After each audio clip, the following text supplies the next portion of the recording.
Hey everybody, welcome to my favorite shitty movie. It's International Siblings Day, so of course we have siblings on the show to talk about a movie. Tess and Tim, aka Junior Rafferty, are both on the show. Tess is my guest co-host, and Tim is our guest who brought us this movie that we're talking about tonight, which is called Super Fuzz.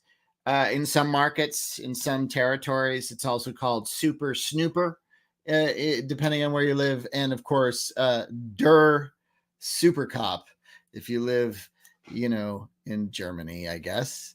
Anyway, it's a great movie, a great shitty movie that I had never seen before. But what I came to learn is that it was a big thing on HBO back in the day, which is to say the late 70s and 80s, played all the time. So a lot of people saw this movie coming up. This is definitely a kind of a Gen X nostalgia trip that we're on. But Lordy, I've not seen it before, and I was impressed. Because the HBO chose to run this particular movie a lot. It raises questions, but it's probably cheap licensing fees, I'm guessing at the time, maybe. But it's delightful, and it's got Ernest Borgnine, who of course I love and we all love on this show.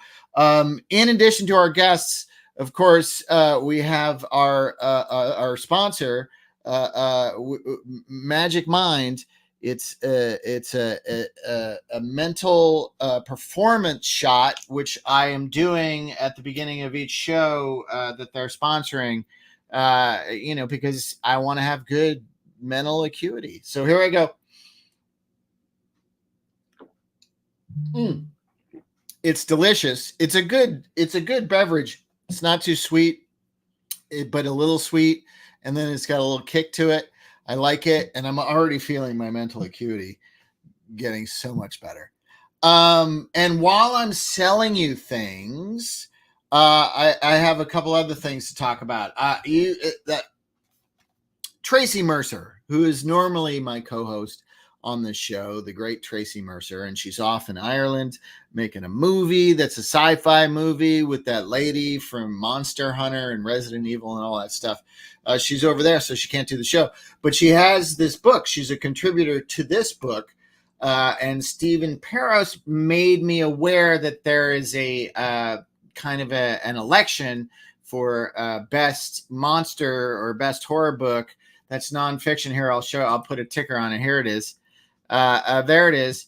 And in the comment section under the show, you can find a link to vote or instructions rather to vote for this book as a best book of the year that's nonfiction in this fantasy monster category. I highly recommend it. It's Tracy. Tracy contributed. She wrote a bunch of chapters in that book, so you should vote for it. And as long as we're talking about contributors to this show, let's talk about this lady, Hillary Anderson. She is an Anderson family player. You'll see her later tonight in an excellent Anderson family reenactment from Super Fuzz / Super Snooper. And there's also a link in the comments to vote for her for America's favorite teacher. And if she wins this contest, she gets something like 25 grand and a trip to Hawaii, which I'm pretty sure I'll get to go on. So let's make her America's favorite teacher. Go vote for Hillary. I've gone on too long selling things. That's not what this podcast is about. It's about shitty movies tonight, specifically Super Snooper. I'm going to bring on my guest co-host, and it's a little awkward because she created this show, so it's weird to call her a guest co-host. When the show started, she was a regular, and she wrangled the nerds, which doesn't happen, so the shows go on way too long now. But she is here tonight. She is a writer. comedy writer and a novelist. You can find her novels on Amazon. Just look up Tess Rafferty novels. They're mysteries, murder mysteries that always take place in Italy because she writes what she knows. Ladies and gentlemen, Tess Rafferty. Hey, thanks a lot, Todd. I really appreciate being here. And I have one question for you. Sure. Does the mental mushroom stuff work as a mixer? Yeah, I think you can. I mean, they say don't not drink your coffee. They say drink it with your coffee. So I imagine you can drink it with your vodka. I don't know why not. Maybe rum. Yeah, or rum, whatever. Your favorite hard alcohol, you put that in, pour it over some ice, put this in, and then maybe some sparkling water, a Topo Chico. Yeah, just to give it a little effervescence. Yeah. I think that would be great. But I'm not condoning it because alcohol use it's wrong and it's unhealthy. Right. So, Tess, before we get going on this thing, can you tell me your history with this movie? I mean, we're going to bring your brother on, so I imagine you guys watched this together when you were kids, or? Well, let's bring him on because he actually chose it. I let him after I picked Smokey and the Bandit last time, which he was reluctant to do because he rightfully insisted it was not a shitty movie. I said you can pick the next one, and so he picked this one. So let's bring him up, and we can talk more in depth about the 80s and HBO. All right, here's Tim Rafferty, aka Junior. Howdy. Thanks for having me back. I'm so glad you're here. It's always great to have you. So I'll ask you the same question, and you guys can answer as siblings. It's International Siblings Day, after all. We didn't plan this. Yeah. I didn't know. Go ahead. I didn't know it was till I saw her Facebook post that it was Siblings Day. Yeah, me either. Actually, I just learned about it right before she posted that, and I thought about posting that myself, and she already did it. So I woke up and everybody's posting pictures of their siblings, right? Like Happy Siblings Day and whatnot. Actually, the first person I found out from was our cousin Gina on Instagram, who posted a picture of her and her brother Robbie, and I was like, "Damn it!" And then I was like, "Don't have to post a picture. Doing the show tonight." Yeah. Yeah, I'd like to do a shout out to my siblings. If you're not watching, that's your fault, John and Christina. You could have gotten a great International Siblings wish. If you would like to shout out to your siblings tonight, put it in the comment section, and we will give them a shout out on the show for you. Yeah. We've got our first question of the night. Would it cause you to pop positive on a piss test? Oh, that must be about Magic Mind. I don't think so, Jeff. Unless they're testing for organic mushrooms grown in California. Anywho, Junior, I will ask you this question as I asked Tess, because I'm just really curious about your history with this movie, especially as siblings. So did you first see this? Was this a cable? You saw it on HBO as a kid and you watched it together, or how did it happen? Yeah, I mean, it had to be, I don't know, 83 or 84 by the time it was on HBO. Amazon says it came out in 81. So, and I don't remember actually watching it on HBO. I vividly remember the Kodak VHS tape with my father's handwriting, So to the point they're off the TV. I searched for Super Fuzz. I've been searching for Super Fuzz, and I couldn't find it. And finally, I found Super Snooper on Amazon, and I was like, maybe it was always called Super Snooper, and he just decided to call it Super Fuzz because he did things like that.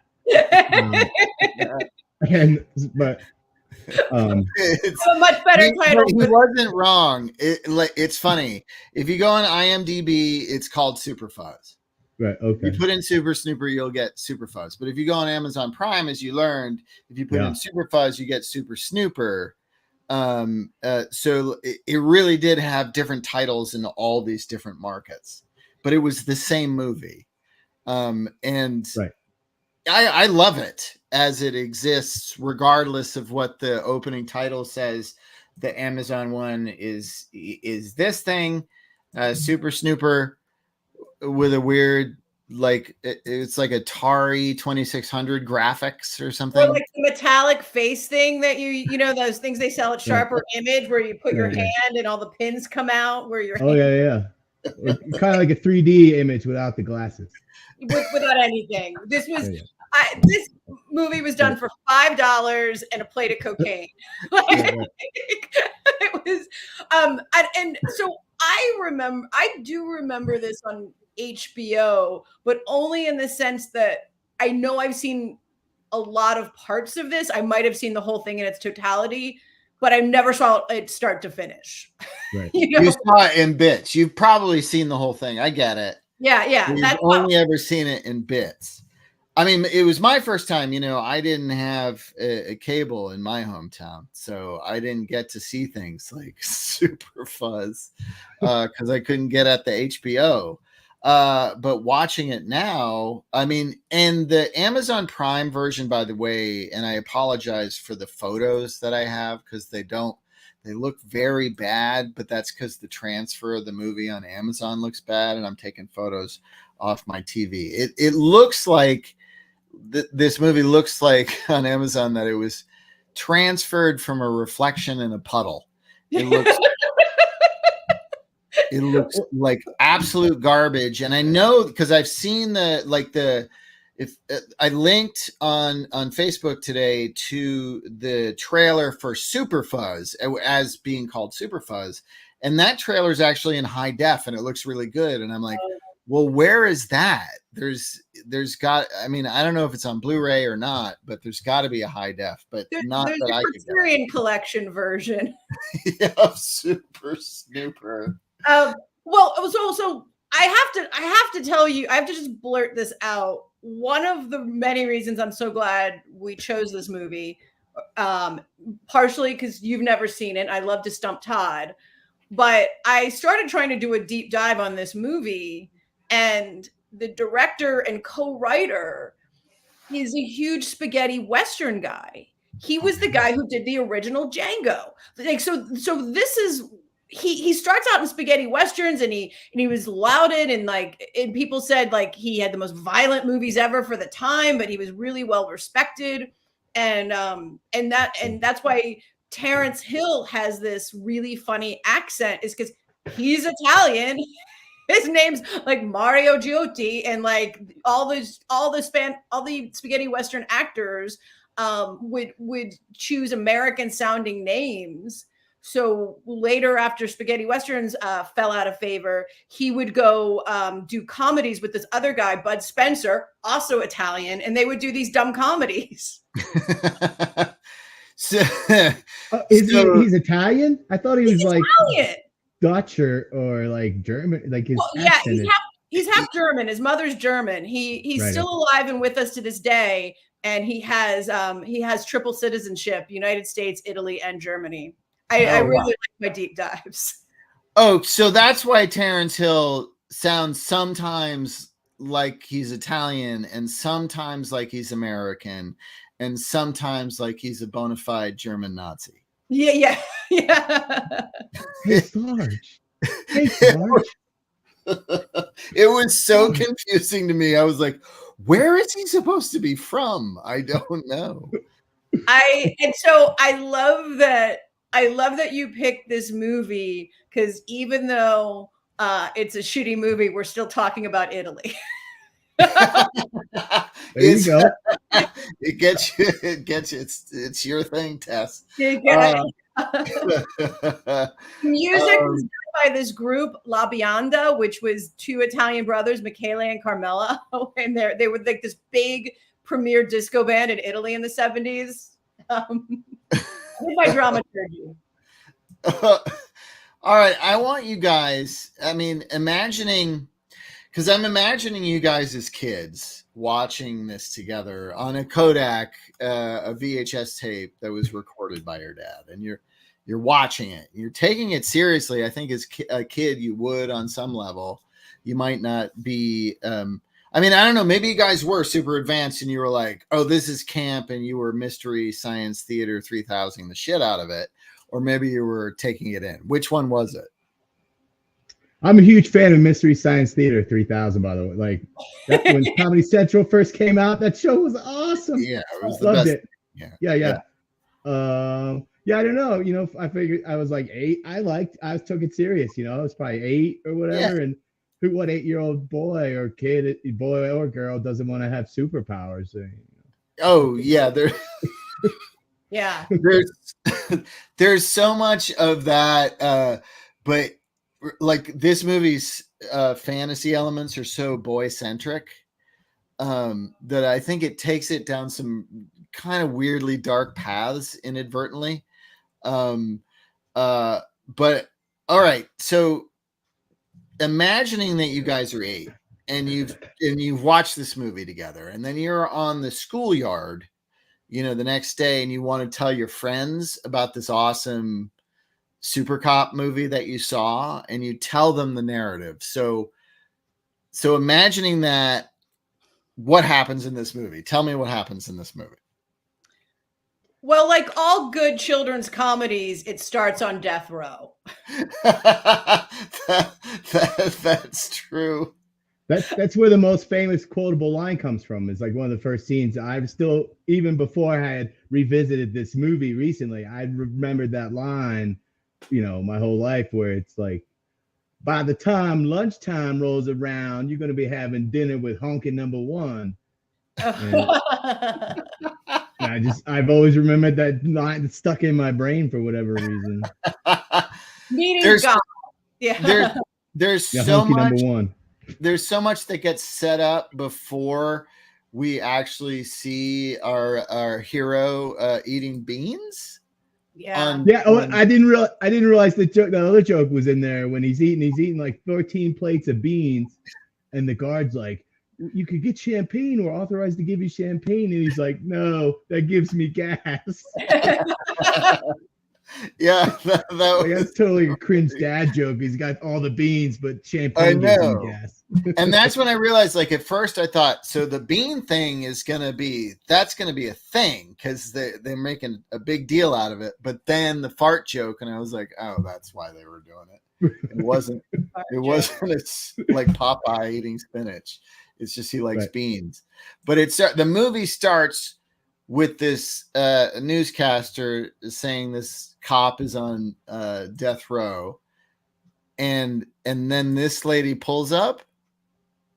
Yes, so they set up the fact that this cop is on death row for killing his partner, and that they haven't been able to kill him. This is their third shot at trying to kill him. They've tried 2 other ways of killing him, and he survived both attempts. So now they're going to try the electric chair. And then Rosie LaRouche, I can't remember her name. I blocked it out. I saw it yesterday. It's LaBouche.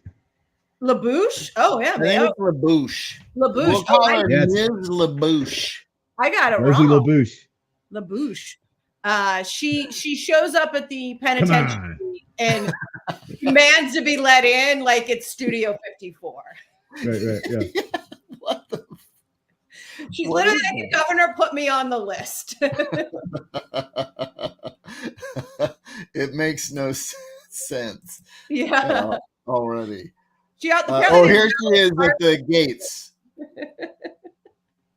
But it's important to note the colors she is wearing and delivering via flowers, right? Yeah. Red. Right. Yeah. So she wants him to have these red carnations. She's like, please put them in. Oh, there's an old lady who thinks she's married to her dog. That was. I totally didn't remember that. No. This is clearly a first draft where you're like, it'd be funny if he's interviewing an old lady and she keeps referring to her husband as a dog. Yeah, put that in and stayed in. It's hilarious. It's good comedy, Tess. Oh, this is a terrible movie, but I think a great kids movie. I mean, yeah, there's a few things, you know, there's some mild sexual assault at the end, and you know, the casual racism of the 80s. You know, basically he gets superpowers due to systemic racism and stuff. But like, yes, but for a kids movie, yeah, I can see why. I can see why kids are like, this is funny. Catches a bullet in his teeth. That's all you needed. It's true. He has superpowers.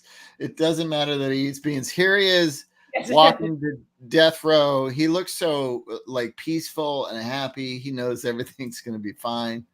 And it's interesting.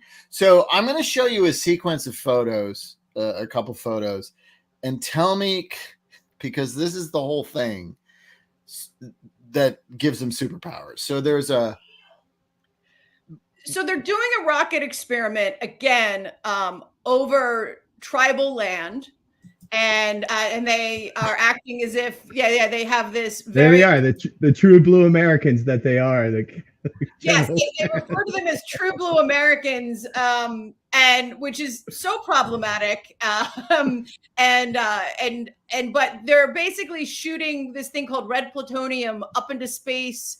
Of course, it's the American way, and then it's going to come back down over these tribal lands. Of course, it's so fucked up. But luckily, a white guy who's half German got superpowers, so it all worked out okay in the end. Well, but he hasn't gotten superpowers yet, and what happens when we are introduced to Ernest Borgnine's character is he's the senior of the two partners, and he's partners with soon-to-be super cop, right? But Sergeant Dunlop. Yeah. This is one of my favorite parts of the movie. So he sends him, correct me if I'm wrong, you guys, but he sends him to a swamp to get a violation ticket fine paid by these Native Americans who live in the swamp. Am I wrong? Yeah, there's a parking ticket that they need to collect on, because they always send cops to collect your parking fines. You know, they do house calls up here in what I think is supposed to be Florida. I would guess I think so. Yeah. Well, the rocket, is taken off. It's got to be Florida. Well, and he gets off his motorcycle, and there just happens to be a canoe. Right. So he gets off his motorcycle, gets in a canoe, and paddles it through a massive swamp, so he can collect a parking ticket from someone in this crew. Where were they parking, and what were they parking with? There's so many questions. So there's no cars here. They're in a swamp. There's no parking in the swamp. And then of course, and you know what? There's an alligator, of course. So he can't eat. Yes. So they tell him, they finally radio him and say, "Hey, NASA's conducting an experiment. We need you out of there." But he doesn't get good reception in the glades, I guess. And then when he gets back to his boat, the alligator, reminding me suspiciously of my cats, the way it was hissing and not letting him pass. Doesn't want him to get on the boat. So he's stuck there when wait, I forgot the best part. Junior, take it away. Why does the rocket fall back to Earth? Yeah, this is huge. Oh, right. So he draws his gun to shoot the alligator, which would probably shoot a hole in the boat. But so he decides, I can't do it. The alligator's too cute, right? And he holds his gun up in the air to fire a shot off, and that's when the rocket explodes. It looks like he shoots the rocket. I mean, what else happened? He shot the rocket with a revolver, and it blew it up. Is that what happened to the Challenger? I don't know. I forgot, and you know what? That was a very important detail, that he couldn't shoot the alligator, because it is kind of the save the cat moment. It is. Well, and also, like, what works about this character is he is actually a very sweet kind of rookie rube type of guy. And it's sad that later on he uses his powers for male pornographic fantasy reasons, but they're trying to sell him as sweet most of the time, I would say. You know what? We just called that charm in the 80s. Yeah. I mean, we all know how weird it is now, and we all know that it's a crime, but we'll get there eventually. Eventually. I do. Jeff is saying whoever had the job of putting that alligator in the canoe wasn't paid enough. I totally agree with him. I want to know all the circumstances surrounding this scene and how they got the gator in the canoe, who is responsible for it, and all that stuff. This was 1981. We had Brooke Shields naked all over the place. You think they cared about a PA with an alligator? That's a good point. That was worth study. Yeah. Just put the damn gator in the canoe, you kids. So he shoots the thing, and then boom. Yep. Yes, he shoots a rocket, and then everything turns red because it's red plutonium, and he gets superpowers, but he doesn't know it yet. Is red plutonium a thing? And if it is this how it works? Does it actually? Is it red plutonium or red mercury? There's something that it's been in some TV shows lately because it doesn't exist, but people on the internet insist it exists. It's like unobtainium or whatever. It's something that they don't have, and so it's become like a plot point in certain shows where somebody insists that somebody can make this, and they like take a chemist hostage so he can make red mercury or red plutonium or something. I'll look it up, or I'll put it out to Jeff. Jeff is our producer. I'm sure this movie is based entirely in actual science. They wouldn't just make something up like this. Science of making money. So they think he's dead because of this. Yep. And just like Mel Gibson, so they demote in Lethal Weapon 2, Ernest Borgnine gets busted down to traffic duty. Yep.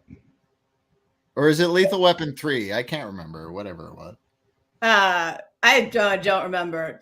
So what happens next, Junior? It was 2 because they can't. They try to defuse the bomb, and they can't, and so they get demoted. I think it's 2, Lethal Weapon 2. I think. No. 3. It's 3 with the cat. There's a cat in the car. Is that what you're talking about? They defuse the bomb. Yeah, is that 3? That's 3. Yeah. Oh. No, maybe it's not. No, maybe you're right. It doesn't matter. We'll talk about this next one on My Favorite Lethal Weapon. I do want to do that. What happens? Ernest Borgnine gets demoted. He's out doing traffic duty. Yeah. And then what? And then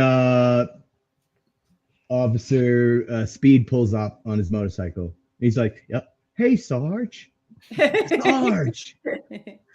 This smile, by the way, in this photo is so emblematic of this man's performance in this movie. He's so joyful and happy the entire time, no matter what he's doing. I think it's amazing. Yeah. To maintain that for an entire a shoot of a picture. I don't know how you do it. Well, he was a pro. He was a pro. He knew it. He was a pro, and he could do all the accents. Yeah. Half German, half Italian to half Italian, half German. Yeah, you can do whatever you needed. All right. So they get reunited, right? And they're back on patrol. And this is one of my favorite moments in the movie. This is Ernest Borgnine reacting to what his partner just told him was happening, and he said, "What are you talking about?" Do you know this point in the movie? Yes. Junior. The bank robbery? No, this is before the bank robbery. They're at a traffic, they're pulling up, they're the driving, elephant. And he says, yes, exactly. And Ernest Borgnine says, "What are you talking about?" And he's like, "I didn't want you to hit the elephant." Yeah. And Ernest Borgnine's like, "You're crazy." And then this is Ernest Borgnine's face when he sees this. The elephants. And this, by the way, this face is why you hire Ernest Borgnine. Yeah. It is Ryder. Yeah, he's got to have a moment of surprise. I was watching that scene and I didn't remember it from, 35 years ago. And I was like, I can't believe they had it in the budget for one, let alone 3 elephants. like that's how I look at everything now. Like, how did they afford that? They were just there. It was like the taxi cab scene in whatever that Dustin Hoffman movie is. Rizzo. Sorry, that's the character. Midnight Cowboy. Midnight Cowboy. Thank you. Yeah. I almost said Urban Cowboy, which is the mistake I made when I first watched Urban Cowboy. I first watched Midnight Cowboy. I thought it was going to be Urban Cowboy, and I was so confused. I was like, I thought there would be disco. I have a slight digression. Speaking of 80s movies, because it's something I just remembered recently. Is there's a movie called The Lady in Red that starred, I think, Melissa Sue Martin, who was a very beautiful actress, and it was about this woman. It was an R-rated movie about a woman who supposedly was seen with Dillinger, like 1920s thing. There's prison scenes. There's like women getting cavity searched in prison and stuff. And there's a movie called Woman in Red with Gene Wilder and Gilda Radner about and Kelly LeBrock. Kelly LeBrock, yeah. That's what Kelly LeBrock. Ex-wife, yeah. So I was spending the night at a friend's house, and a friend of her mom was there, this other woman, and she's like, "Oh, I really want to see Lady in Red," and she puts it on, and I'm probably 12 or 13 years old. Again, it's on HBO. We watched the entire thing, and again, prison, cavity searches, the whole 9 yards. And the movie finishes, and she just says, totally in earnest, "I didn't hear that song I loved once." Which was the Stevie Wonder song I just called to say I love you, which was in The Woman in Red. But throughout this entire dark, gritty, hard R movie, she never once is like, I don't see Gilda Radner. I just remembered that recently, and I'm like, wow, this is peak 80s. Yeah, that is peak 80s. Yeah. That's awesome. All right. Bringing us back. So that happens. This movie is very structurally like the first Superman movie, I think, because you're kind of introduced through supernatural things to this superpowered person, and then it's very episodic. Yes. For a long time. It's just like foiling small crimes for a long time, and then eventually your Lex Luthor, played by Gene Hackman, becomes the main problem. But it takes a while to get there. And there's numerous scenes where this guy clearly has some sort of superpowers, and he's saying that bank's getting robbed. There's something going on there, and Ernest Borgnine is just dismissing. He's just gaslighting. Yeah. Well, the first thing I remember him doing was there was this laundry truck parked illegally, and people are yelling at each other, and he's sitting in the cruiser, and he just looks at the truck and he makes it parallel park impossibly in between 2 other vehicles. Yeah. And that was one of my first favorite moments, is when the laundry guy comes out and sees his truck impossibly parallel parked bumper to bumper with other cars, and he just does the thing. And when an actor is called on to do that, and an actor does it, I think we should celebrate those performances as much as possible, because you have to understand that he didn't write it. He just had to go and it's delightful. Take us inside that, because I'm guessing that there's also extenuating circumstances where it's probably the last shot of the day. They don't care. They're telling you have to nail it in one take, and there's somebody probably talking while you're doing it. They probably moved on, and block was open to traffic at this point, and the second unit was to get this reaction shot, and he was dodging cars while he was trying to be shot. Yeah. So he was yeah. So that was one of. There's multiple episodes of his superpowers at this point in the narrative. There's this part with the bank robbery. You were talking about it before, Tess. So what happens with the bank robbery, which is a bank on a really high floor of a towering 20th building? floor. Yeah, 20th floor. There was a couple bank robberies. Well, there's the grocery store robbery. Oh yeah. Yeah. With the guy And then the illegal gambling in the back of the truck. I have the illegal. Yeah. I don't have a photo of that. Where do those come in relation to the? Everybody, they're all in like tuxedos and all dressed up nice in the back of that truck. In the back of a U-Haul. Yeah. Wasn't there a Dukes of Hazzard plot point where they were running a gambling ring out of a back of a rig? Was this a thing in the 70s and the 80s that we just don't know about? That's good TV. It made good TV. It may have been just like a imaginative writer that everybody, like yes-anded for their own projects. But maybe it was a thing. Maybe people were so desperate to gamble in the suburbs, American suburbs, that they had to just roll up U-Haul trucks and they would gamble in those. I don't know. So there's a supermarket robbery where the guy's wearing a suspiciously red shirt, but that's fine. It doesn't bother him apparently. And then this, what happens here, Junior? This one in the tower. Yeah. Oh yeah. So they're up the steps and Sergeant Dunlop talks him into the charge method where he hangs back and Officer Speed charges the door. And in the process of charging the door, on the inside, the guy's like, check to see if anybody's here. He opens the door, he runs right through the door and crashes through the window. And then I love that. I love the dummy falling out of the window. They really also if you go back to that still of the bank, like that's a producer's mistress's apartment. Like look at those. Like, look at that wallpaper. I like that. Like, do you think they built the secretary's booth, or do you think that was already there? That's the bar in the apartment or something. Oh yeah, maybe it's the bar, and maybe they just dressed it with some sort of fake plexiglass sort of situation happening there. Yeah, it might be the bar.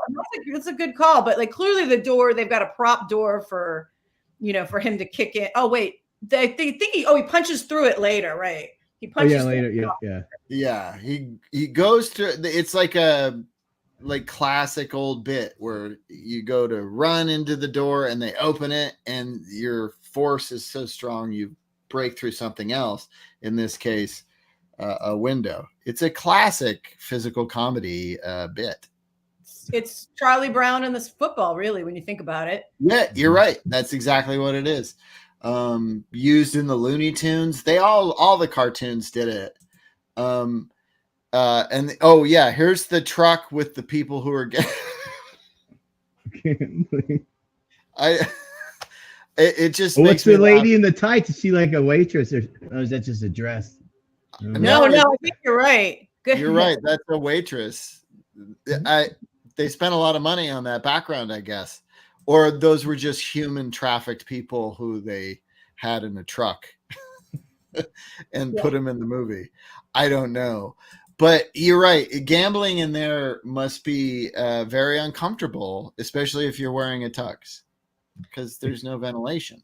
No, yeah, you can't gamble for long. That's how they keep your money. It's 5-minute gambling sessions. No hope of winning it back. Yeah. So they bust that up, and then there's I don't know if you guys remember this part. Do you remember this part? Yeah. Of course. Who doesn't? So what happened? That perfectly fitting cowboy hat. So what happens in this sequence? Well, he makes the entire stadium disappear, except for Carbucci. Apparently, that one guy. Why does that one guy not disappear? The bad guy. I don't know. Yeah. I think and there was plenty of other people in the crowd with red shirts.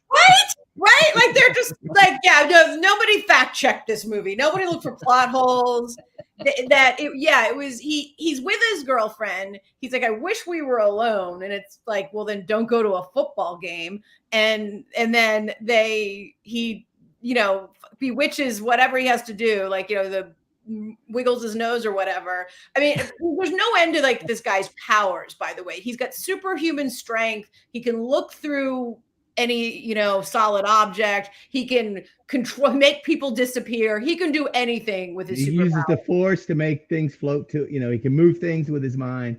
Yeah, exactly. Like he can like hypnotize people to do what he wants. It's just there's no mythology here that makes sense. It's bananas.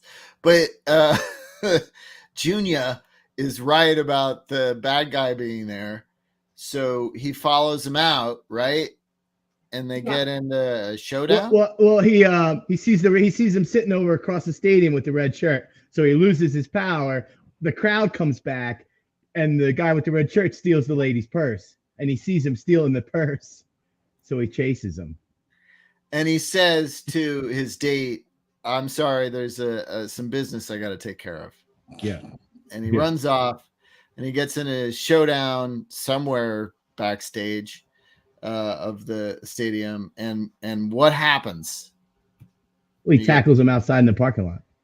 Well, but then when he has the showdown with the guy, and the guy has a gun, and he has a gun, right? Mm-hmm. And the guy shoots at him. That's in the supermarket. Yeah.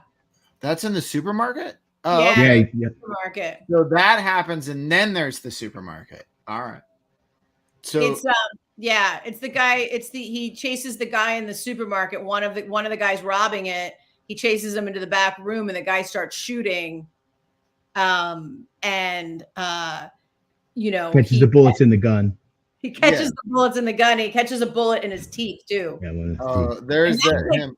I remember that from the trailer, I think, when it was being advertised. Yeah, it's in the trailer.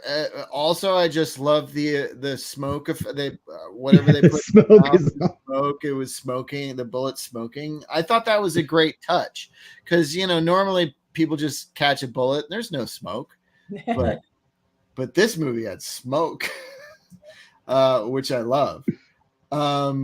All right, so like I'm getting lost in the episodicness of this. No, it is a lot of It is a lot of vignettes. Yeah, where he exhibits. He prevents a crime or uncovers a crime using his superpowers, and Ernest Borgnine refuses to believe he has superpowers and just tells him why he's not a good cop.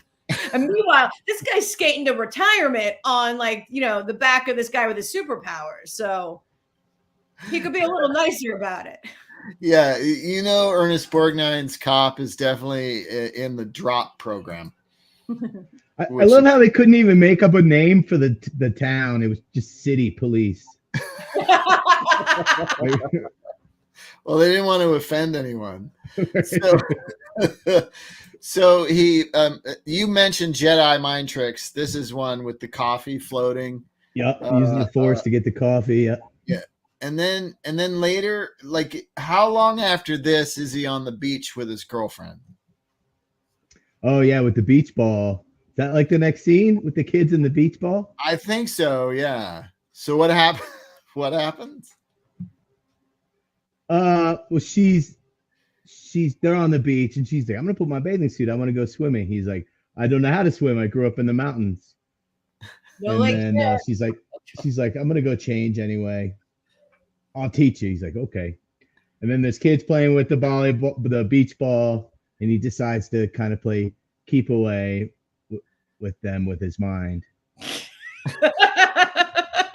He's like being like Biff in Back to the Future Part 2. He's being a total dick to children with his superpowers. And then so he throws it out in the water, and he's like, "I'll get it," and he's walking on the water, and then of course she shows up in a red bathing suit. Right, and then he falls in the water, and she has to save him. Yeah. Yeah. All the way too. Even when he could walk, he couldn't make it out. Even when it was shallow enough.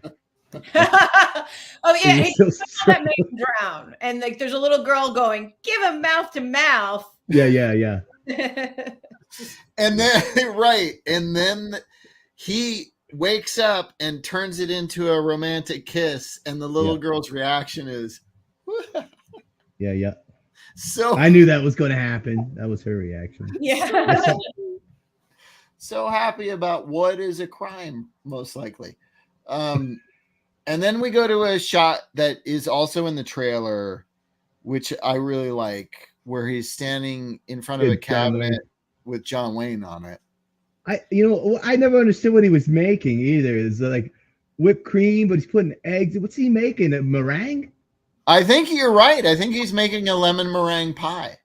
And it should be pointed out here that, you know, Junior is classically trained as a chef. So the fact that he doesn't know what the hell he's doing. I never understood what it was. Like, what the hell is he making? But I just kind of really thought about it just now, and I'm like, oh, it kind of looks like I had the eggs, and I'm like, maybe it's a meringue. Well, look on the bottom, okay? So the bottom looks like a little bit of the lemon. It's the custard. Yeah, the curd. Yeah. It's just he's fucking it up. There's too much meringue. It's just it was very all on that counter. And after you whip first of all, a meringue is egg yolks. I mean, egg whites, not egg yolk, not a full egg, if we're going to get technical. And also, after you whip it, you don't just put another egg into it. Like, that's... Yeah. It doesn't make sense. I love that. Was he separating the eggs? Maybe he was separating the eggs just then. I don't know. I didn't really... I haven't really paid close enough attention to it because I got all caught up in the John Wayne thing. I was like, oh, there's John Wayne. Like, well, and again, it's a nod to the spaghetti Western, right? Yeah. Totally. Yeah. Well, I mean, John Wayne's not a spaghetti Western person per se, but this guy, Terrence Hill, literally got his name, went from, Mario Giotti to Terrence Hill because they wanted to change his name for the American cinema, and he picked Terrence Hill. So, yeah. Because that was ask for a better advertisement than that. Yeah.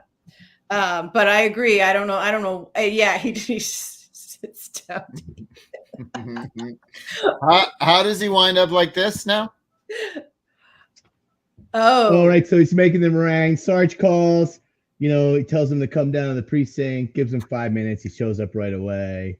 And he's like, I have superpowers. Like, no, you don't. And he's like, sure I do. Watch.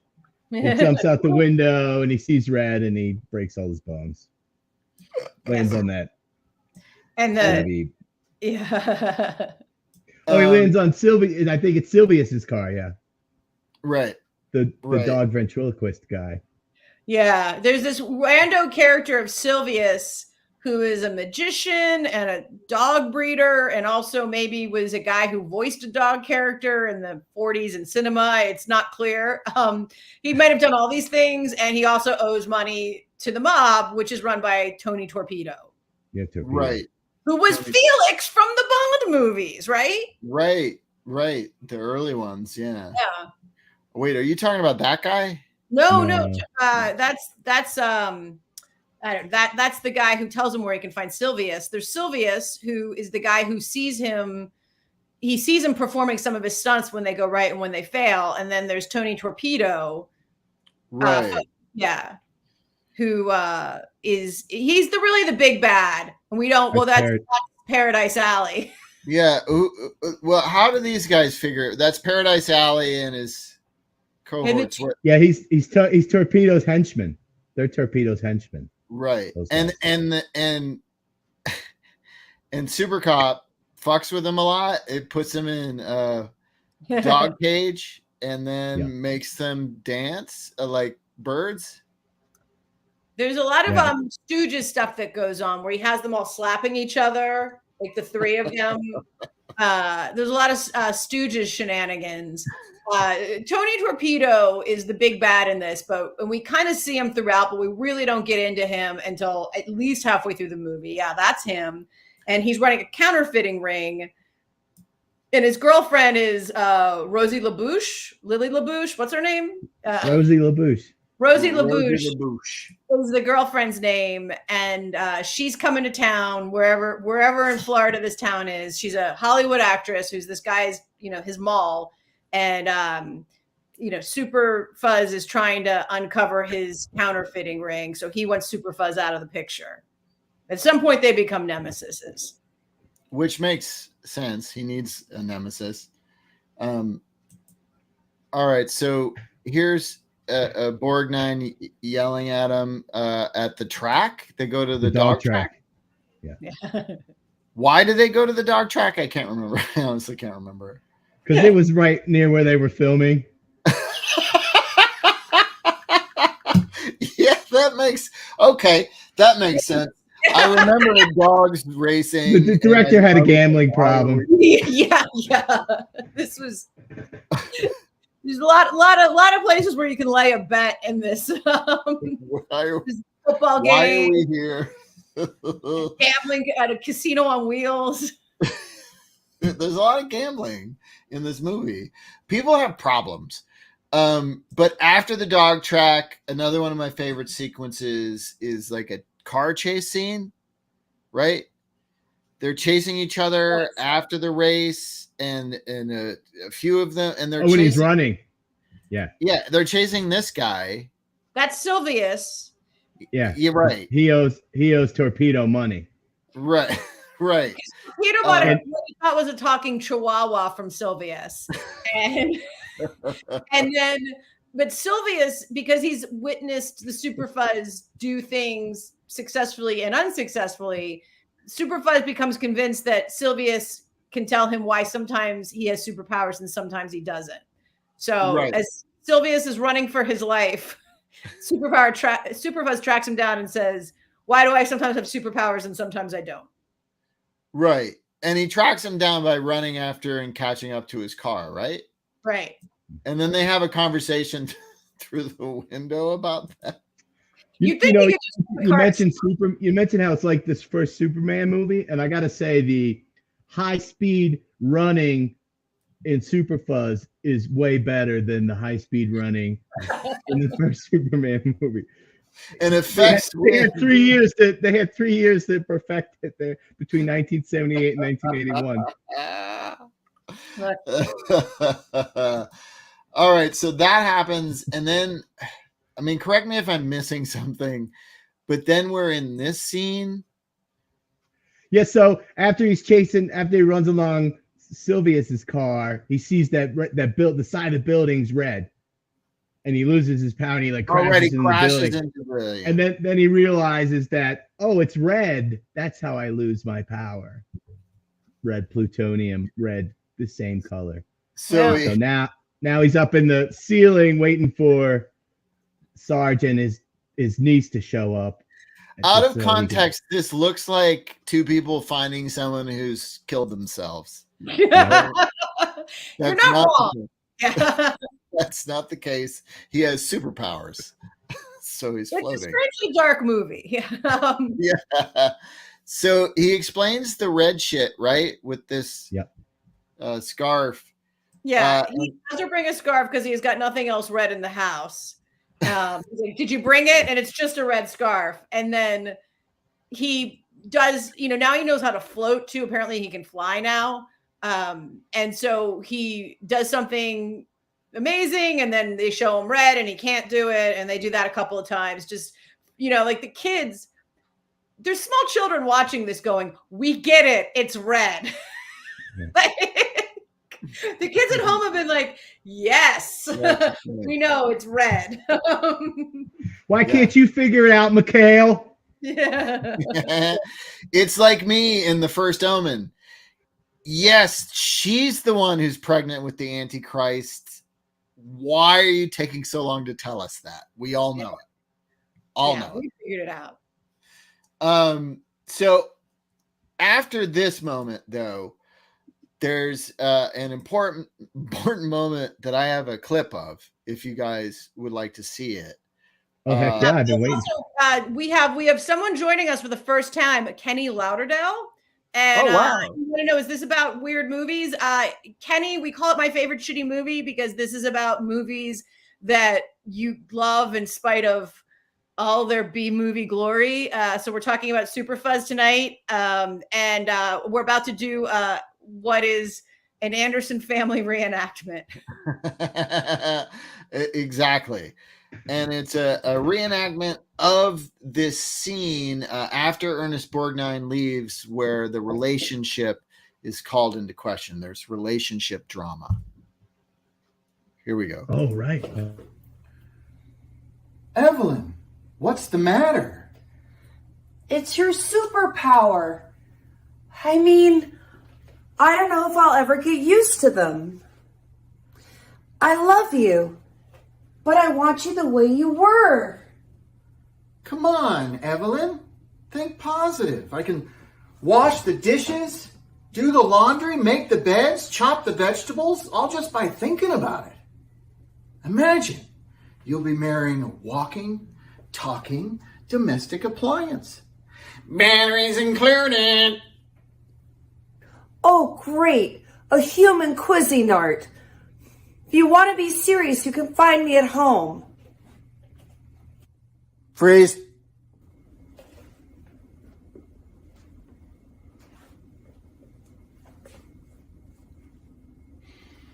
Evelyn, now I have these superpowers and there's nothing I can do about it.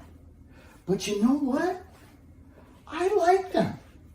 And I think you'll learn to like them too. Evelyn, I love you and we're going to get married and there's nothing you can do about it.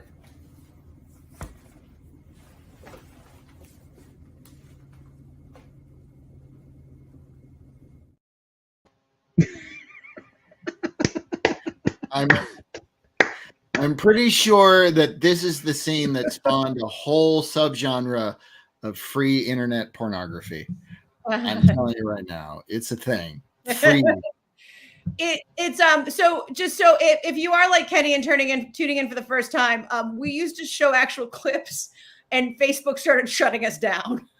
That's true. So now we do fake clips. Yeah. So now we do fake clips. Yes. Courtesy of Todd and his wife Hillary, who please vote for her for America's favorite teacher and their son. Yes. Cole. Yes, and I'm glad I took my magic mind shot before I made that video, or else I would not have been focused enough to do it because I was living out a male pornographic fantasy, and I managed to be appropriate because of magic mind. I have there is a code which is shitty, and if you go to this link.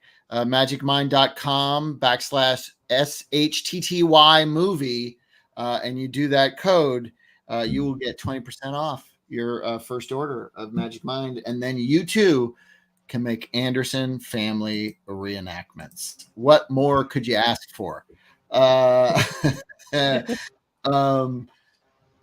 Magic Mind does not endorse Anderson family reenactment.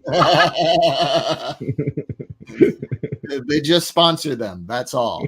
Yeah. Which is fair. So back to the narrative of the film. So then you mentioned before the gambling stuff, which happens after the expository sequence about the color red.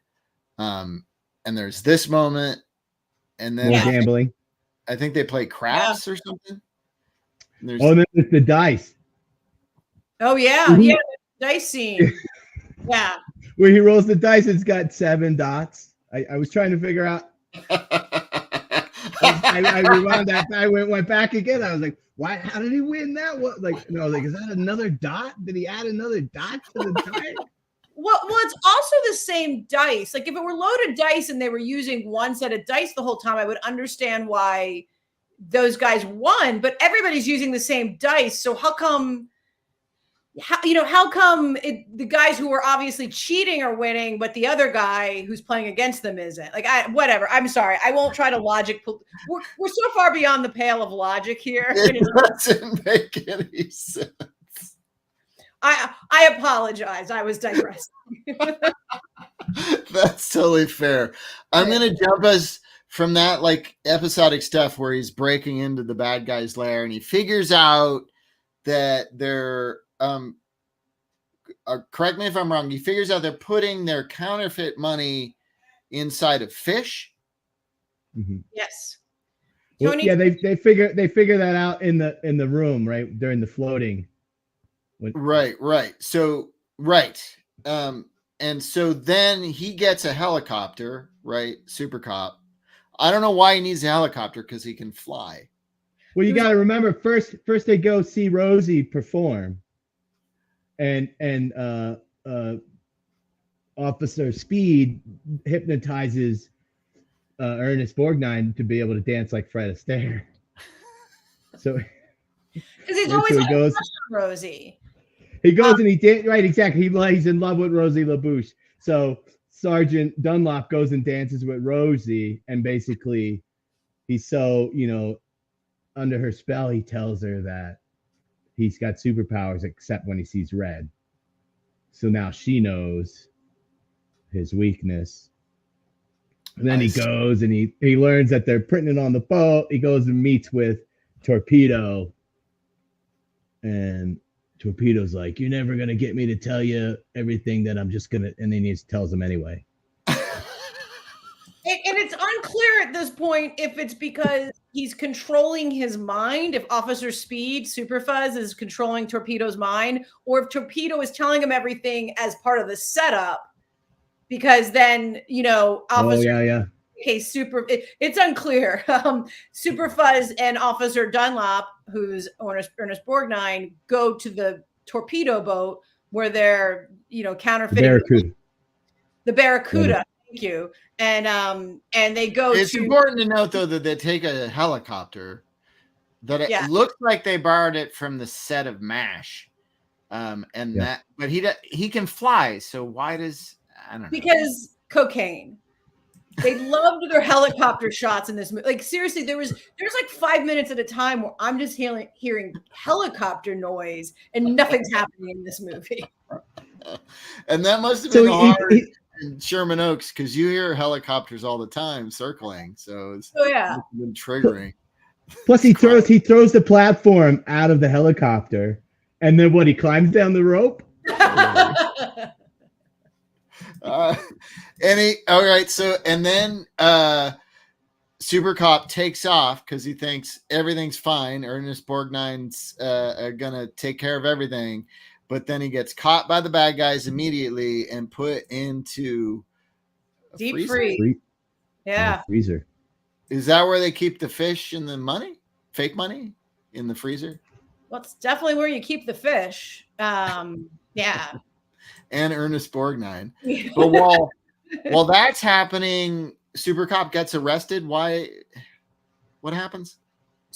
Rosie rats him out. It was basically a setup, right? Rosie rats him out, and says he. I just want to. He's a crooked cop. He went and tried to extort Torpedo, and he should be arrested. Right, and he gets immediately put on death row. The justice system works so swiftly in this movie because Ernest Borgnine is still on a boat.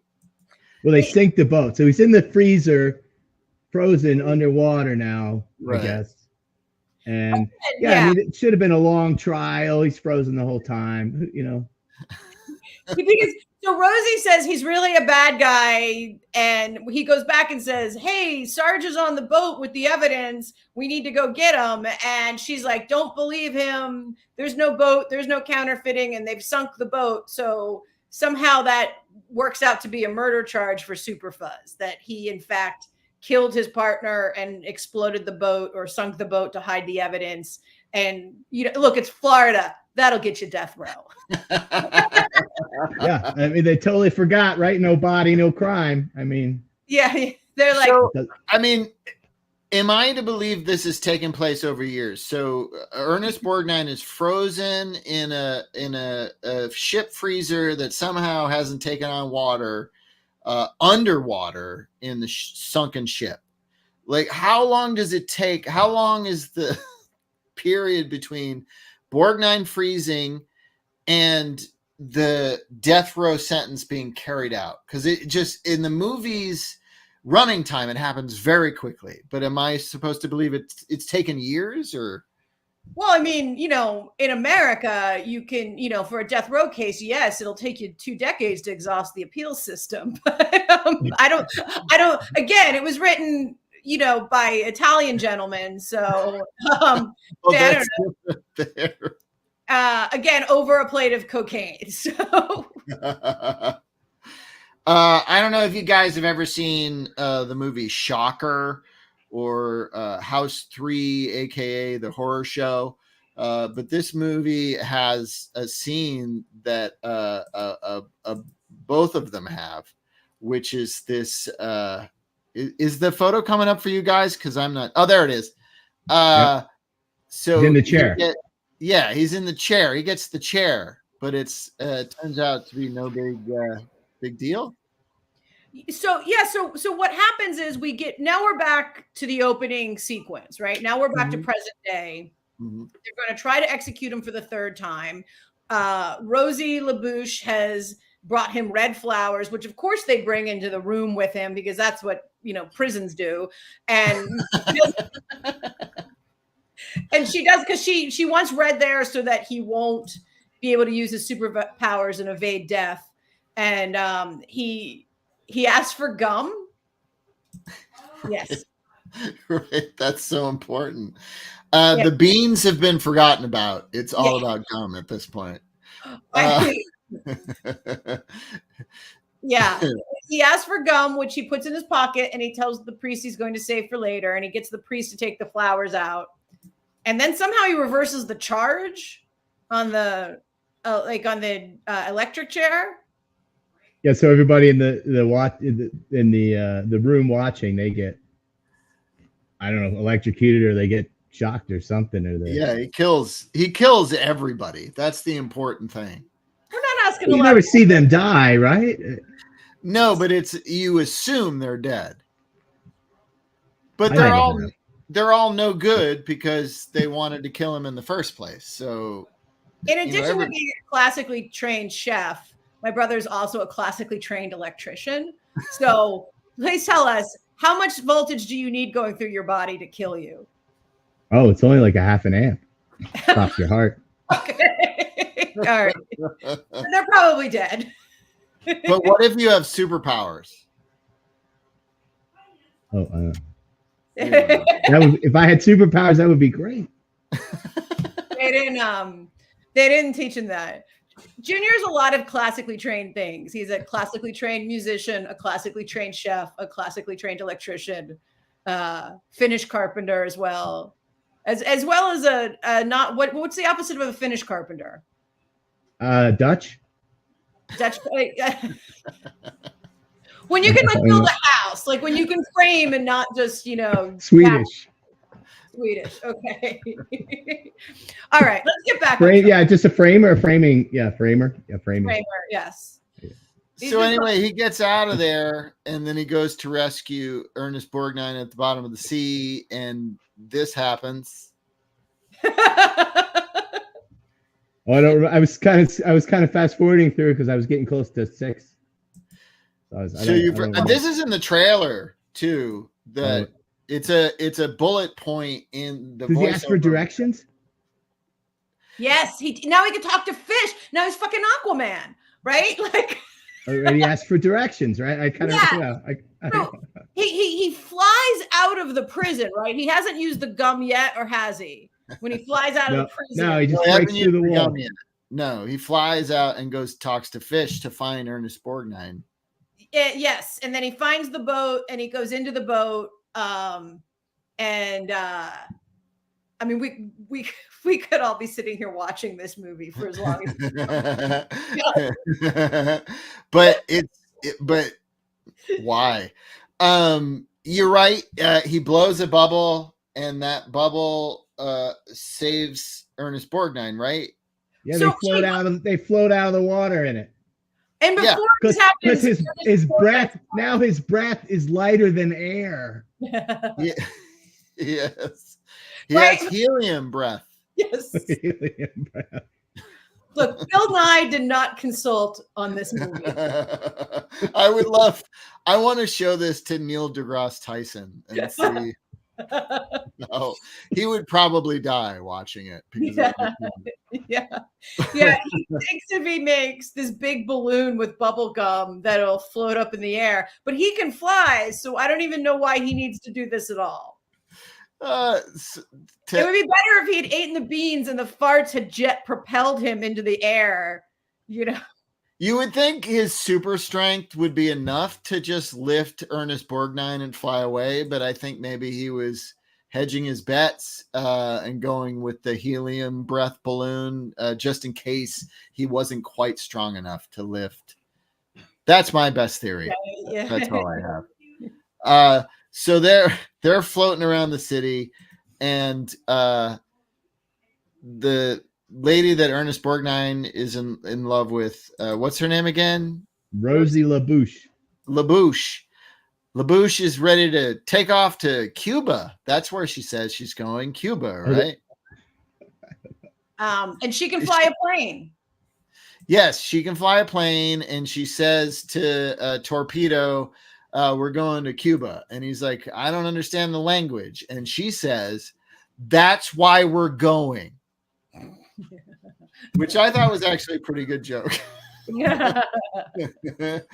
And then, of course, our heroine gets taken. There's no Liam Neeson to help her, but no.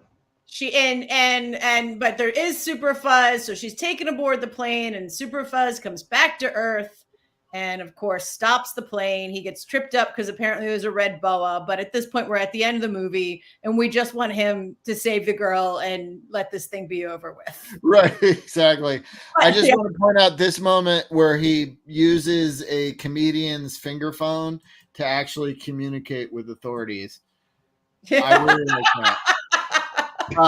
And noticed. So then there's all this nonsense with Ernest Borgnine dancing on the balloon because they've won, and then he falls off the balloon and gets caught by Super Cop, but the force of the fall of Ernest Borgnine, because he's so large, is enough to push them through the entirety of the Earth, and they come out where? More casual racism, folks.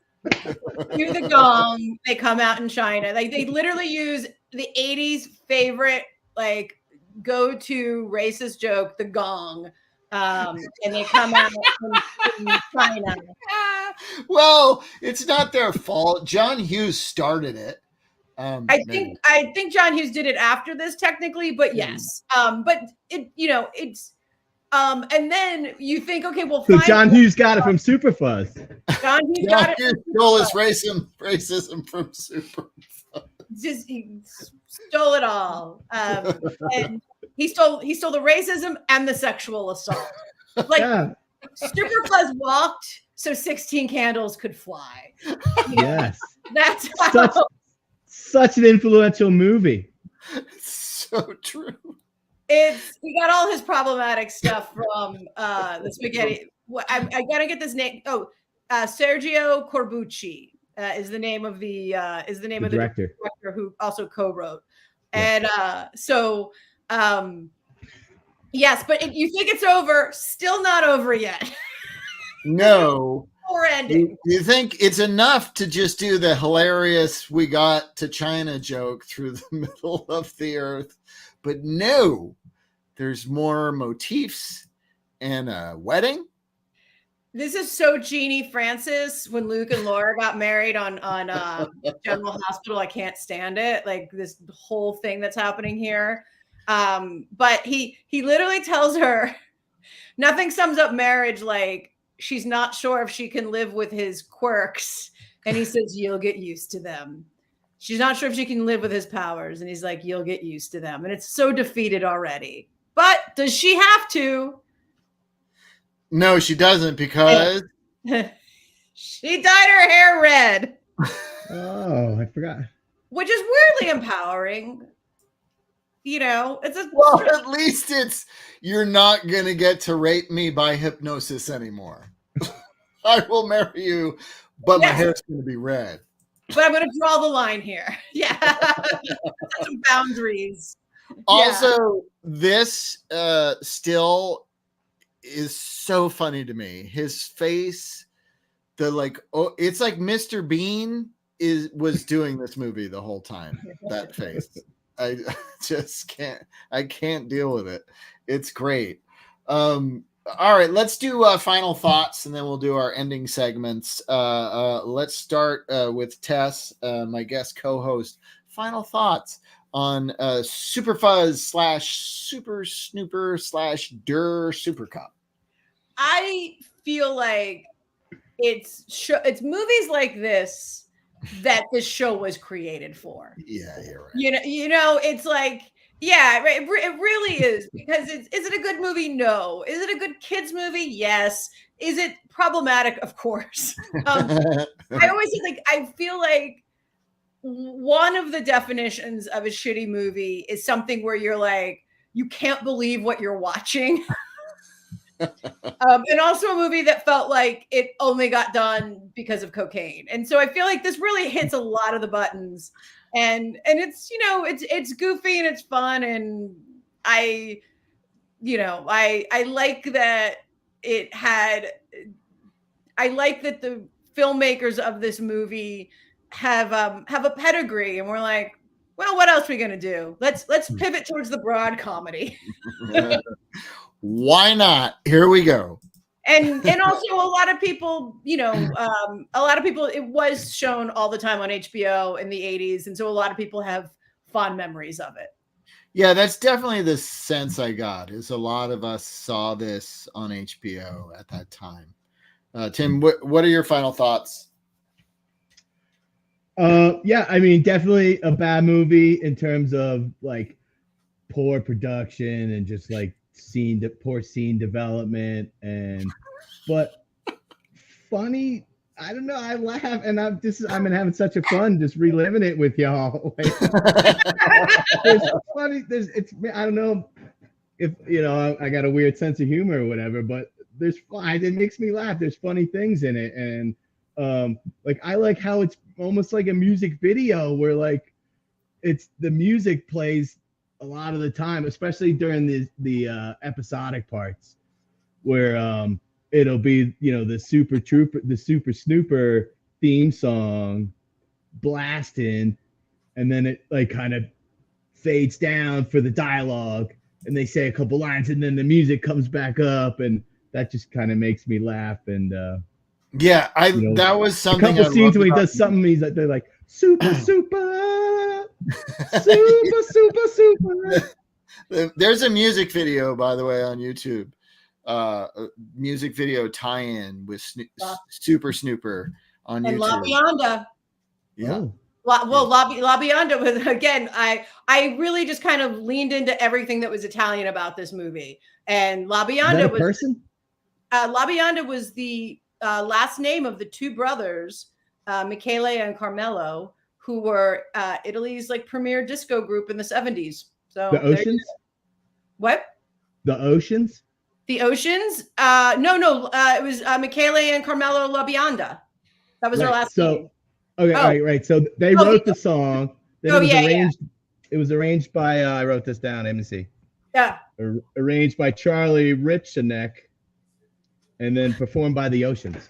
Yes, you're right. Yeah. So they didn't.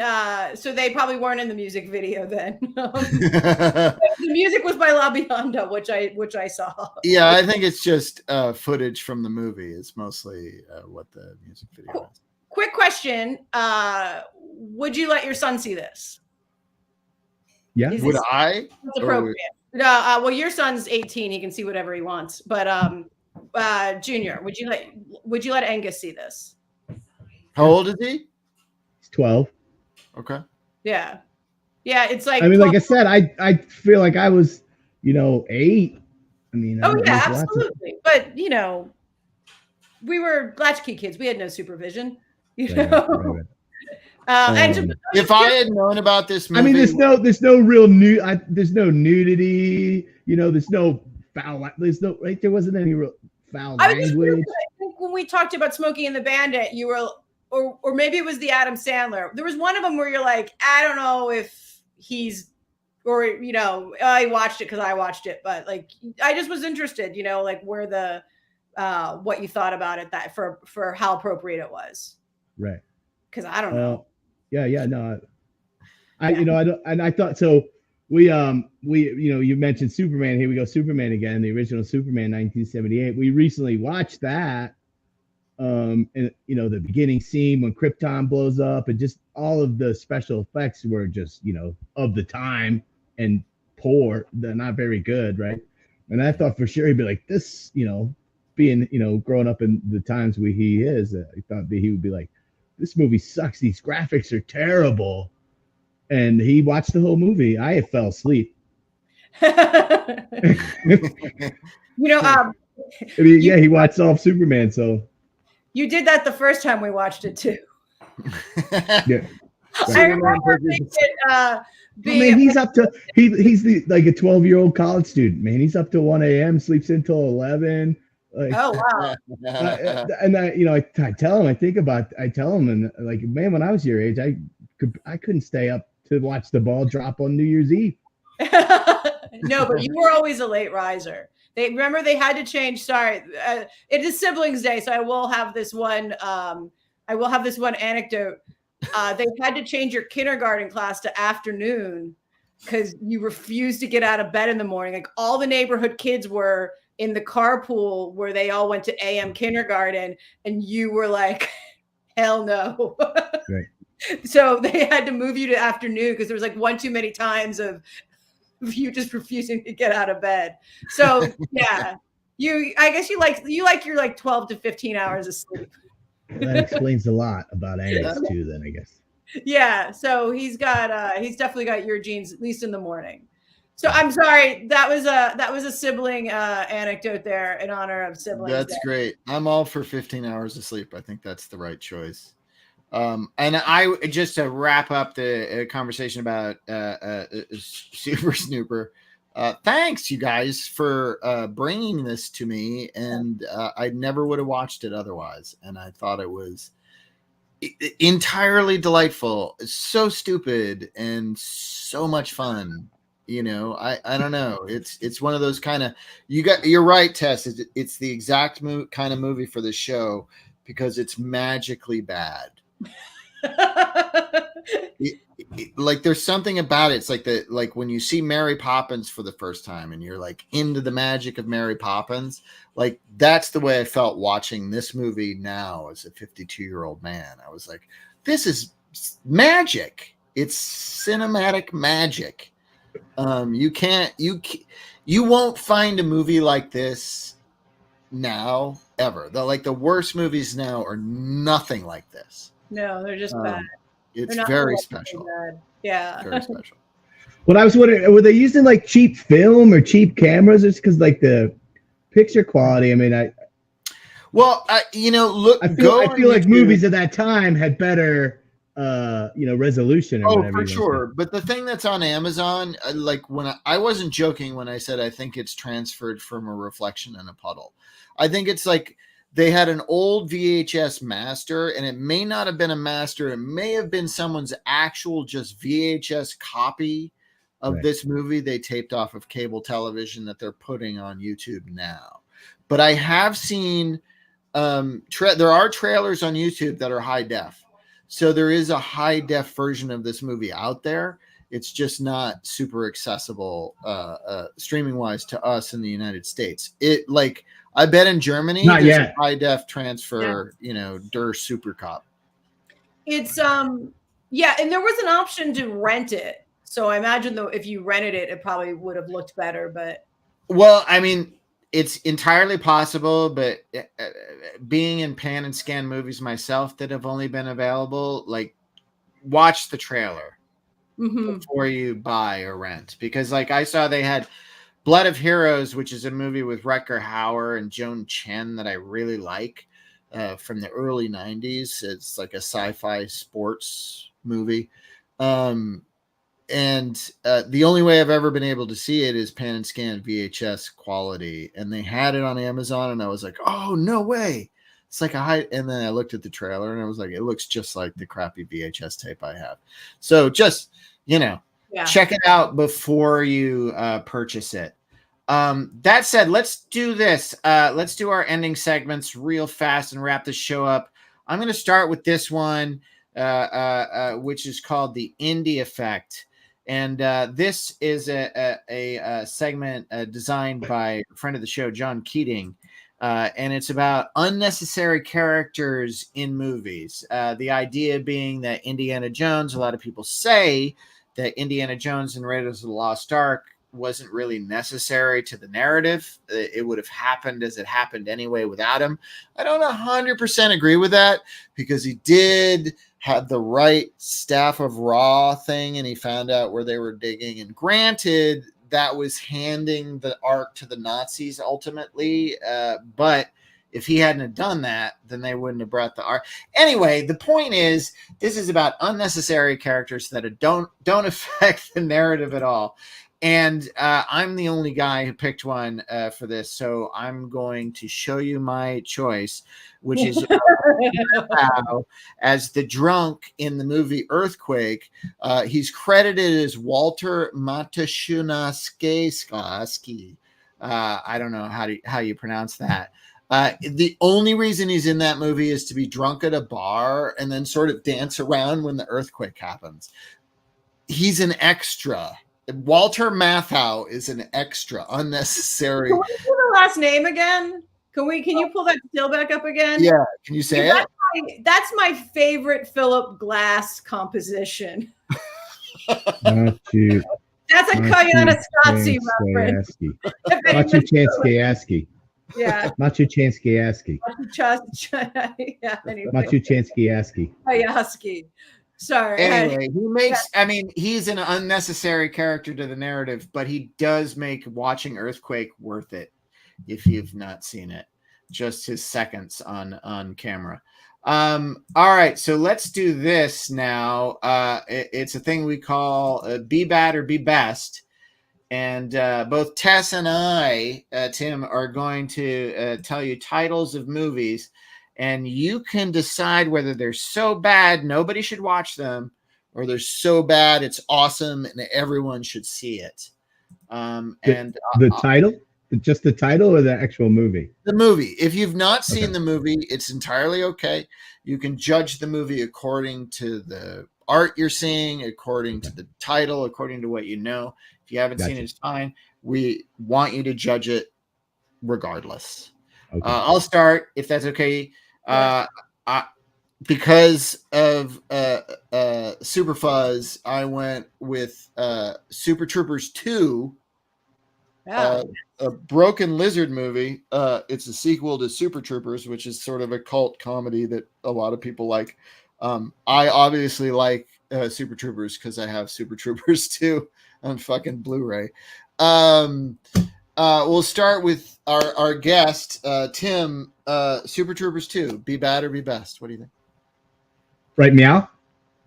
Yeah. What do you think? Do you think people should watch it? Right meow. Yeah, right meow? Right meow. Right meow. Yes, right meow. I mean, if it's anything like I haven't seen it, but if it's anything like the first one, I bet there's some funny things in it. Yeah, for sure. And, you know, it's got Brian Cox again. So that's always good. Tess, what's your judgment? I've never seen 1 or 2, and the fact that you own it is an endorsement, because you not only do I not like all of your taste in movies, you admit to buying movies that you know you don't like that are bad. You freely admit that because you just think it's fun to own them, or you had a good time watching them the first time. Having said that, people seem to love this franchise. People have said it's really funny, kind of, in spite of what you might think. So I'm going to say it's Be Best. All right. I love it. That's a Be Best on Super Troopers 2. Broken Lizard is so fascinating to me.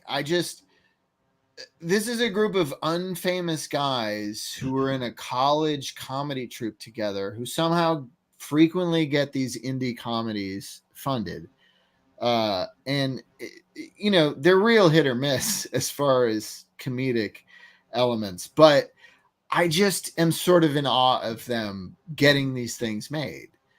They're very silly, very stupid, on purpose kind of movies. And Tess, I love stupid, especially when it's on purpose.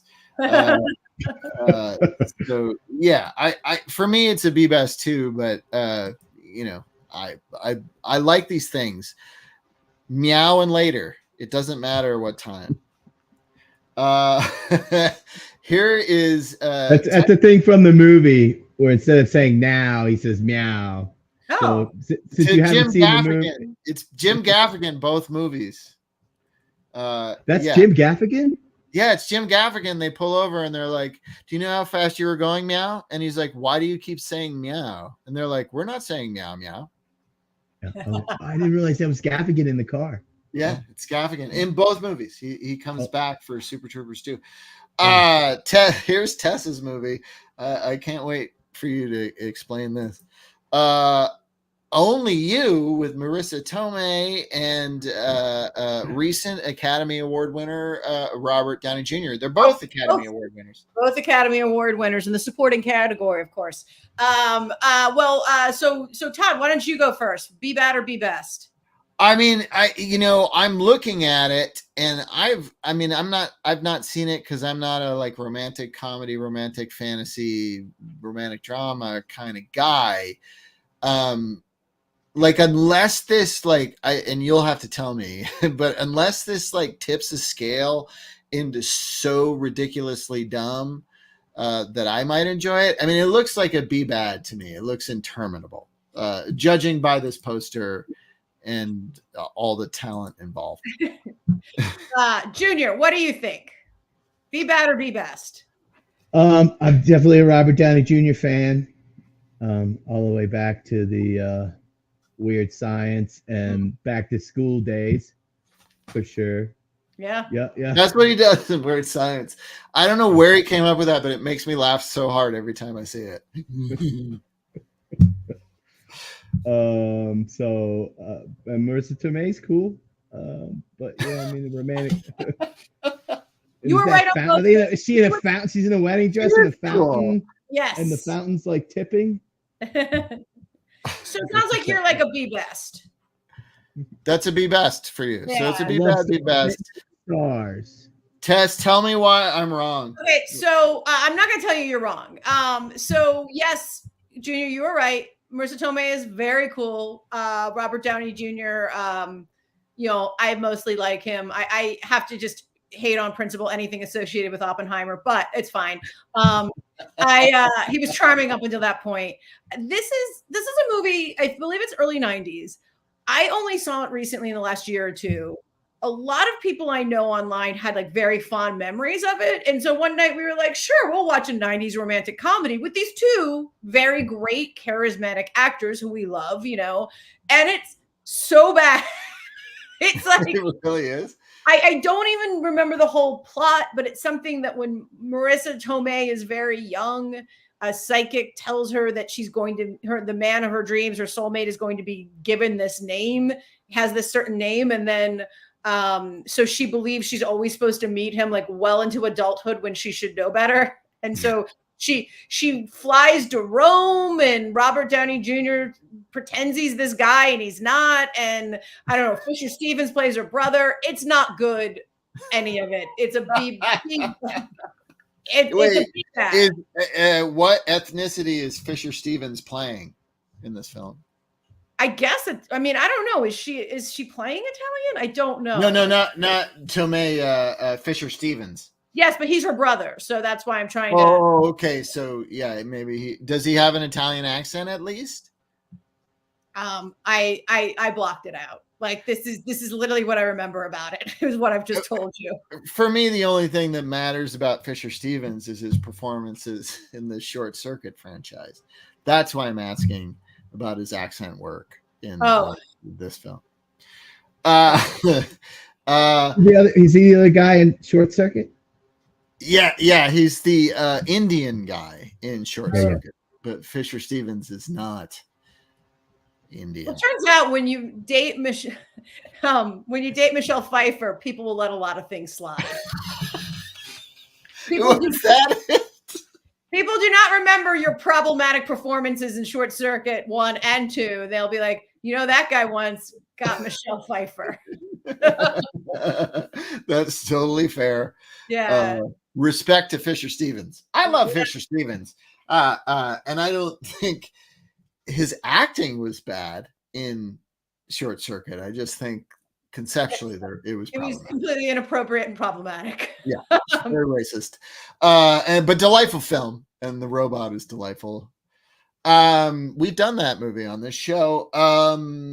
Here's our final segment, because we like to end on sort of a positive note. Tess and I are going to boost a couple of movies that we like and maybe you don't know about, or you've forgotten about, or maybe it's in your collection. That can't be good. Yeah. Anyway, I'll start with Tessa's choice, which is a movie I still have not seen. Babylon, yes. So this came out in late 2022? I think so, yeah. I think I saw it a year ago on some streamer, and it was a Friday night, and I was like, yeah, sure, why not? It came out at the same time as that movie Amsterdam, or New Amsterdam, came out. One's a TV show, one's a movie, and both had Margot Robbie, and both were very kind of Art Deco 1920s posters. And so I think people were like, I don't know which one you want us to choose. I choose neither. It was sort of like St. Elmo's Fire, when she's like, I choose me, And so I didn't watch it. And then one night we were looking for something to watch. And I have to tell you, again, standards maybe not what they would be if I was going to a movie theater, but I just couldn't look away from this movie. Is it an hour too long? Yes. What is it, like 3 hours and 4 minutes long?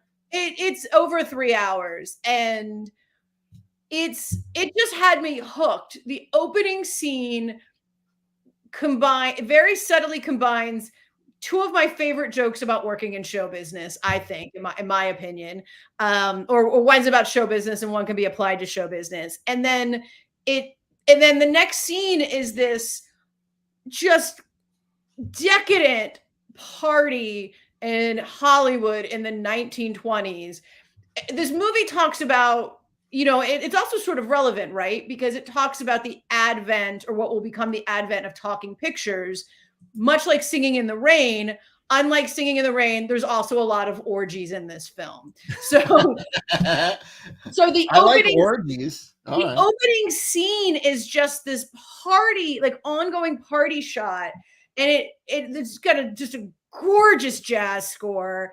And it's like, as a friend of mine said, Steve Cohen, he's done the show before, Damien Chazelle knows how to fill a frame. So it's just, to me, one of the reasons you want to go see a motion picture is because you're just looking at stuff all captured on film, and it's like amazing choreographed thing to the music, but also the actors practically, like, just, it's hundreds of people at this party.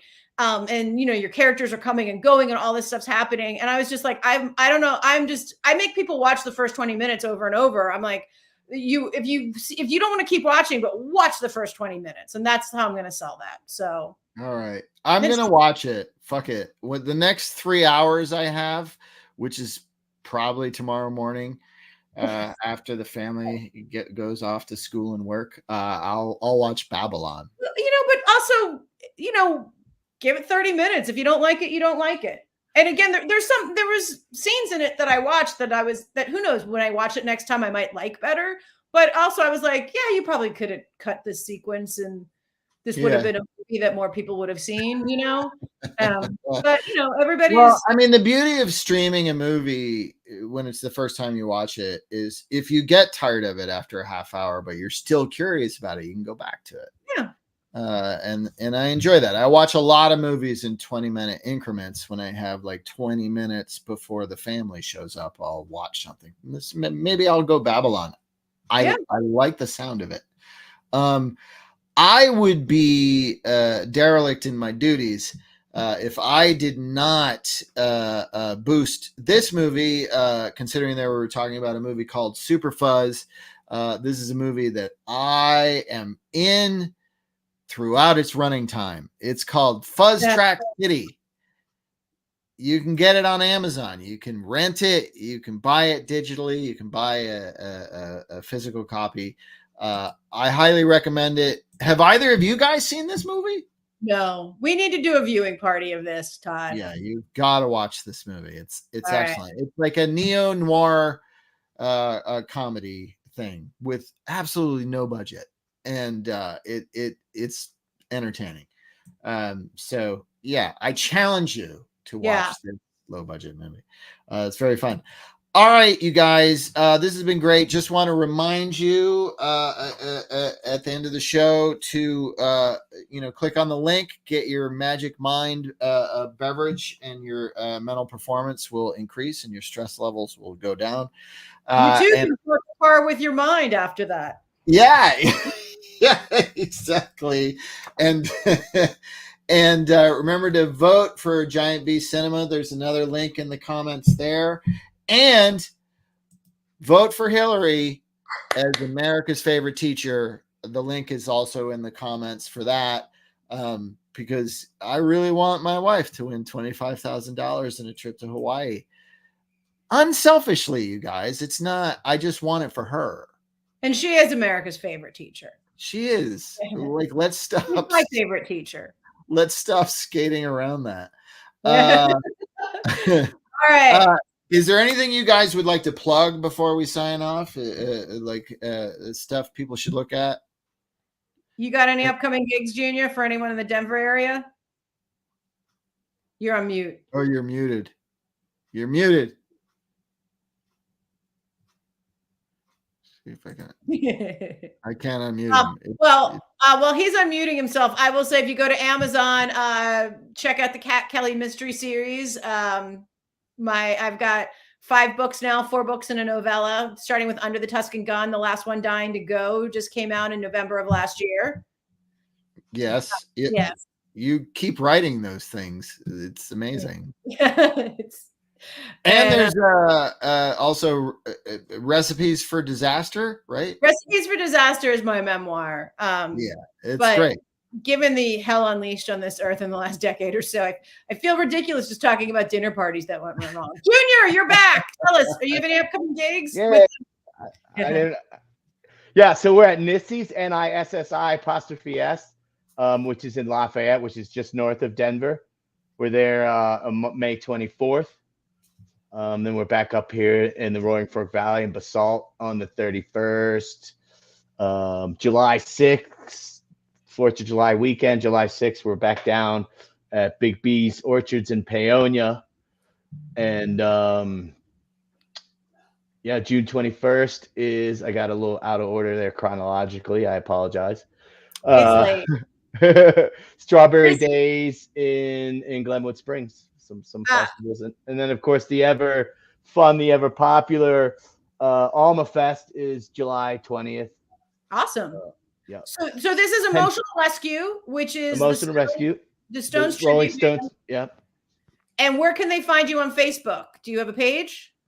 Yes. / Emotional Rescue Band. And what about we're also at emotionalrescueband.com. Okay, great. So all those dates in the Colorado area, emotionalrescueband.com, or on Facebook as well. We'll put it in the chat. So let's put it in the comments. Yeah, that would be great. Yeah. Thank you. Awesome, guys. And if you want to hire me as an actor, I'm available. I will also notarize things for you if you live in my area. Thank you very much. And we'll see you next week on My Favorite Shitty Movie. Bye. Bye-bye. Thanks. Bye.